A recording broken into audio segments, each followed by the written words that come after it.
नमस्ते मास्टरनी जी। अरे अरे, आप नीचे क्यों बैठ गए? ऊपर बैठिए ना। नहीं नहीं, मैं यही ठीक हूँ। आप पैर ऊपर रखिए ना। नहीं नहीं, आप ऊपर बैठिए। नहीं, आप पैर रखिए ना। नहीं, आप ऊपर बैठिए ना। अरे आप पैर रखिए ना। प्लीज आइए ऊपर बैठिए। ओके, आप जहाँ बोलोगी वही मैं बैठूंगा। अपनी इस पहली मुलाकात की मिठास काफी दिनों तक मीठी रहे, इसलिए मैं आपके लिए मिठाई लाया हूँ। Thank you. किसी ने सच ही कहा है कि जवानी में जवान लोगों से ही दोस्ती करनी चाहिए। देखो ना, हम दोनों कितने जवान लग रहे हैं, तरोताजा लग रहे हैं, फ्रेश लग रहे हैं, बिल्कुल एक दूसरे के लिए। नहीं, आपकी हंसी बहुत खूबसूरत है, लेकिन आप हंस क्यों रही हैं? आपकी बातें सुनकर। अच्छा अच्छा। अभी आप कह रहे थे कि आप अभी तक जवान हैं। यस। और मैंने सुना है कि आपका एक बेटा है 30 साल का। मेरा बेटा? हाँ। उस हरामी को तुम मेरा बेटा समझती हो? वो तो मुझे कुंभ के मेले में मिला था, कुत्ता समझकर पाल लिया। मास्टरनी जी, मैं अभी तक शुद्ध कुंवारा हूँ। अभी पोल्यूशन की वजह से नमक थोड़ा कम हो गया है, बूढ़ा दिखता हूँ, लेकिन जवानी अंदर से झूले पे झूल रही है, बिल्कुल झूल रही है। अच्छा है? कौन से कोने में जवानी झूल रही है बाप के दिन है? जरा बता मुझे। हैं? इसको फंसाने के लिए मैं तुझे कुंभ के मेले में मिला और मुझे कुत्ता समझ के पाला, कुत्ते के बाप। अरे अरे, अपने बाप से इस तरह बात कर रहे हो? अबे तू जानती नहीं है इस कमीने को। ये कमीना अपनी जवानी की रंगीन कहानियां सुना सुना कर कितनी औरतों का एक रात का पति बन चुका है, और इधर भी तेरे यहाँ एडमिशन लेने इसी लालच में आया है। संभालना। शर्म करो, ये तुम्हारे बुजुर्ग हैं। क्या हुआ? पित्त के कारण मेरे बाल थोड़े सफेद हो गए, तो मास्टरनी मुझे बुजुर्ग कह रही है।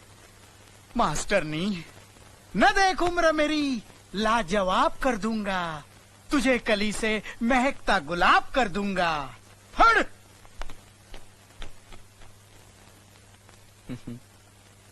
तुम तो दरिया हो, समंदर हो। तुम्हारे अंदर पहले से ही INS अर्जुन नाम का जहाज डूब चुका है। फिर ये मेरे बाप जैसी छोटी मोटी कश्तियां डुबोने से क्या मिलेगा? छोड़ दो बेचारे को, माफ करो, आगे बढ़ो, जाओ। हाँ, अजीब बाप बेटे हैं।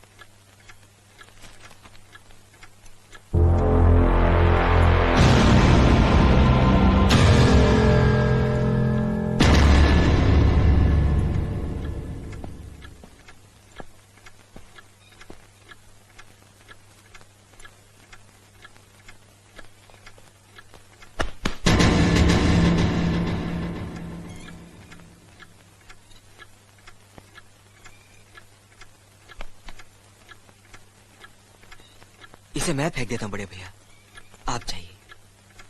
मुनीम जी, चौराम प्रसाद की बेटी की शादी के लिए जेवर देने के लिए कहा था, भिजवा दिया? जी हाँ मालिक।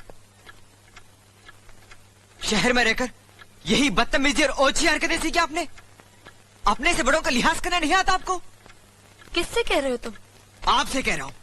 औरत पैदा हुई है तो औरत की तरह रहना सीखिए। मीना। नकुल, तुम अंदर जाओ।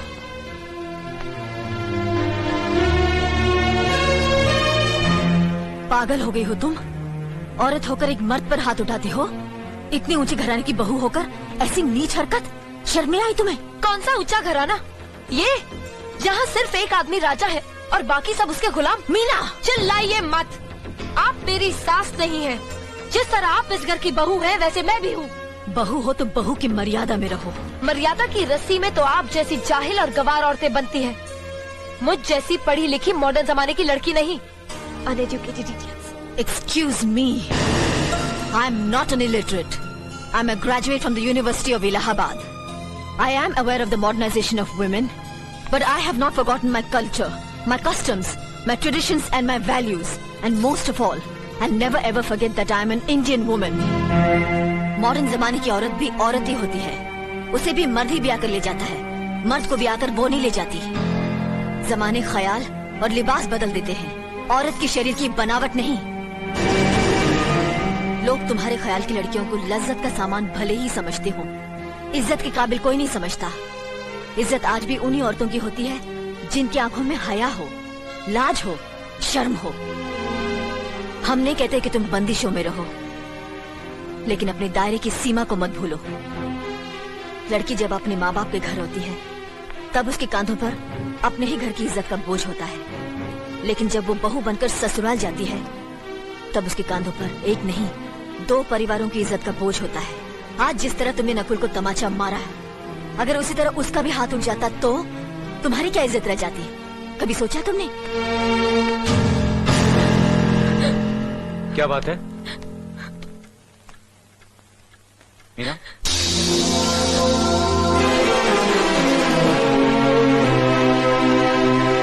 क्या हुआ भाभी? कुछ नहीं, मीना कह रही थी कि उसे खाना बनाना नहीं आता। हमने सोचा कि 2-4 खरी खोटी सुनाने से ही सीखेगी, तो सुना दिया, बस रोने लगी। क्यों अर्जुन, हमें तुम्हारी बीवी को डांटने का भी हक नहीं? क्यों नहीं, आप हमारी भाभी माँ हैं। आप मार सकती हैं, डांट सकती हैं, कुछ भी कर सकती हैं।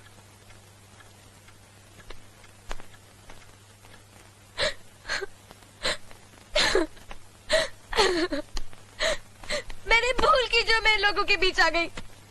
मेरी तो इस घर में कोई इज्जत ही नहीं है। जब देखो तो सब मेरी इंसल्ट करते रहते हैं। मैं कब से रो रही हूँ, तुम पूछ भी नहीं रहे हो कि मैं क्यों रो रही हूँ। बेकार हो रही है तो कौन पूछेगा? अच्छा, तो मैं तुम्हारे लिए और इस घर के लिए बेकार हो गई हूँ। अरे बेकार तो तुम हो गए अपने परिवार के बीच में रहकर। मैं कब से बोले जा रही हूँ और तुम हो के सुन ही नहीं रहे हो। इंसान की चीख सुनकर लोग शुभ अशुभ का विचार करते हैं, लेकिन जब मेंढकी को जुकाम होता है उसकी चीख की कोई परवाह नहीं करता। ये मत भूलो कि जब मेंढकी चिल्लाती है तो आंधी और तूफान आते हैं। आंधी और तूफान आएंगे तो उसका नतीजा तुम्हें ही भुगतना पड़ेगा। तो फिर ठीक है, अब मैं तुम्हारे साथ तब भी रहूंगी जब तुम मेरे साथ मेरे डैडी के घर रहोगे।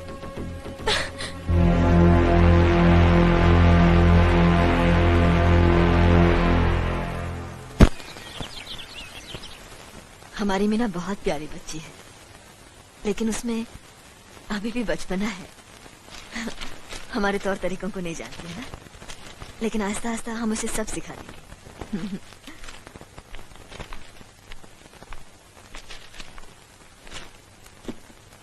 बड़े भैया, ये अपने घर जाना चाहती है। जाना भी चाहिए, 4-5 महीने हो गए, मायके की याद भी आती होगी इसे।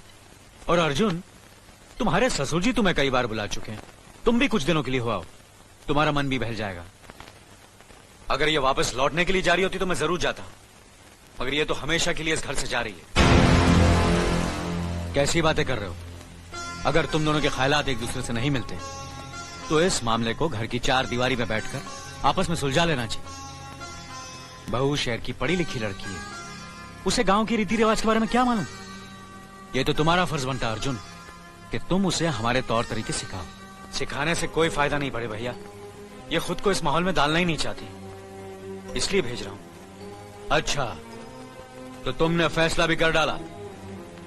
बड़े भैया, बात यह है कि मैंने मीना को... तुम बहुत समझदार भी हो गए हो ना, तो फिर तुम्हें इतना तो समझ लेना चाहिए, अगर बहू अपने आप को बदल नहीं पा रही है तो तुम बहू के मुताबिक बदल जाओ। आखिर वो तुम्हारी पत्नी है, उसका साथ देना तुम्हारा धर्म है। तुम्हारे भरोसे ही तो उसने अपनी सारी जिंदगी सौंप दी तुम्हें। अर्जुन, मेरे दर्द पर तुम तड़प उठोगे, तुम्हें तकलीफ होगी तो मैं रो दूंगा, क्योंकि हम दोनों एक ही मां की संतान हैं, खून का रिश्ता है हमारा।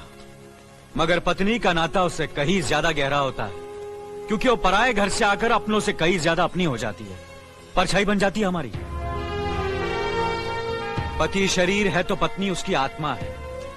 पत्नी ही पति के जीवन को सही अर्थ देती है, उसे कामयाब बनाती। पत्नी के बगैर पति बेजान और बेमाने हो जाते।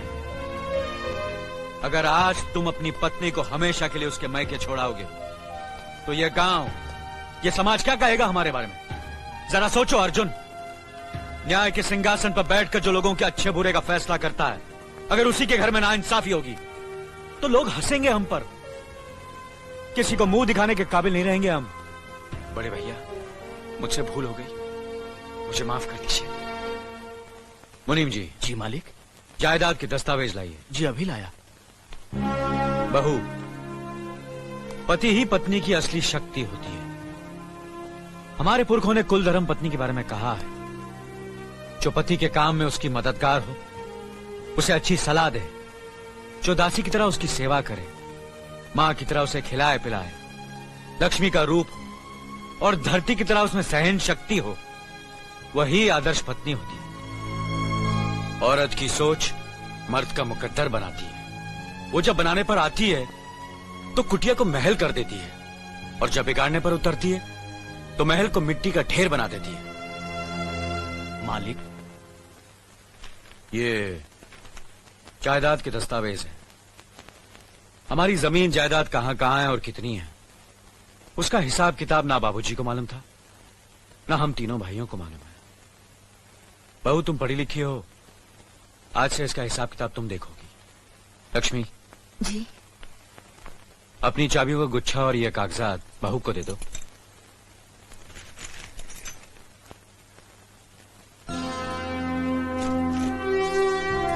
आज से तुम इस घर की मालकिन हो। तुम जहां कहोगी, जिस कागज पर कहोगी, हम तीनों भाई चुपचाप आंख बंद करके दस्तखत कर देंगे। जैसा कहोगी वैसा ही करेंगे। बस एक ही विनती है बहू, हम तीनों भाइयों को अलग करने का ख्याल अपने मन में कभी आने मत देना।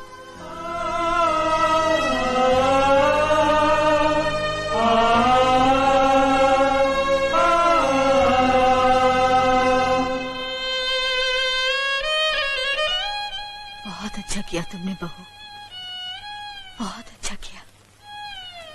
इनकी आंखों में आंसू देखने की हमने सपने में भी उम्मीद नहीं की थी, लेकिन तुमने हमें दिखा दिया। बहुत अच्छा किया तुमने, बहुत अच्छा किया।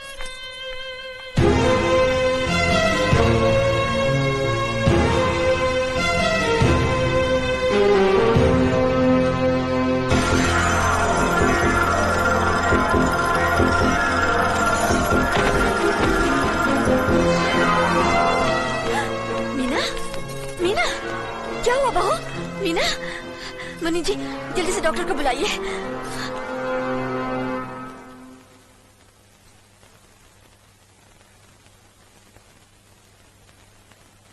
घबराने की कोई बात नहीं, ये माँ बनने वाली है।